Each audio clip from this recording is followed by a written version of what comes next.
আমার কাছে আজ পর্যন্ত যা জানা ছিল প্রপোর্শনাল রিপ্রেজেন্টেশন সিস্টেমে নির্বাচন, ইন শর্ট পিআর পদ্ধতি বলে। কিন্তু সারা পৃথিবীতে যেখানে পিআর পদ্ধতি বিভিন্ন প্রক্রিয়া এবং বিভিন্ন আদলে বিভিন্নভাবে চালু আছে, তাদের অভিজ্ঞতা দিয়ে যেটা বলা যায়, পিআর মানে হচ্ছে পার্মানেন্ট রেস্টলেসনেস, যেটার সর্বশেষ অভিজ্ঞতা হচ্ছে নেপাল।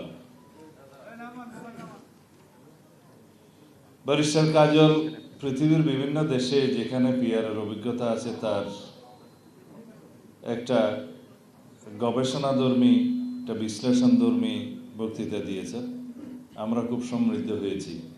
তাতে করে দেখা যায় কোথাও কোথাও 1-1.5 বছর লেগে যায় শুধু সরকার গঠন করতে ইলেকশনের পরে, এবং কোনো রকমে সরকার গঠন করতে পারলেও সেই সরকারের স্থায়িত্ব হয়তো কয়েক মাস বা 1 বছর 1.5 বছর হয়।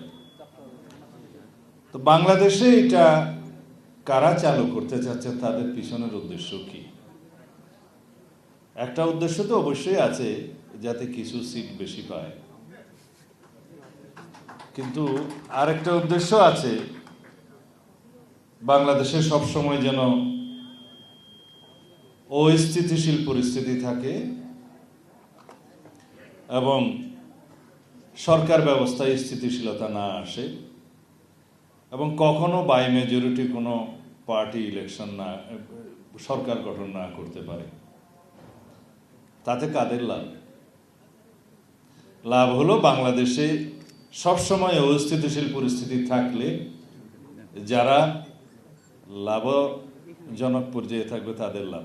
তার মানে আমাদের পার্শ্ববর্তী কিছু দেশ আছে যারা বাংলাদেশের স্থিতিশীলতা চায় না, যারা বাংলাদেশের অর্থনৈতিক সমৃদ্ধি চায় না, যারা বাংলাদেশের রাজনৈতিক স্থিতিশীলতা চায় না।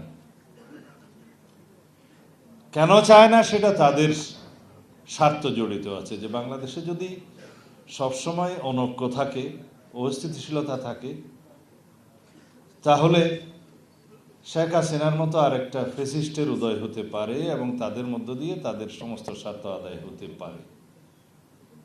অথবা দুর্বল সরকারের কাছে যা কিছুই দাবি করা যাবে, সমস্ত দাবি আদায় করা যাবে।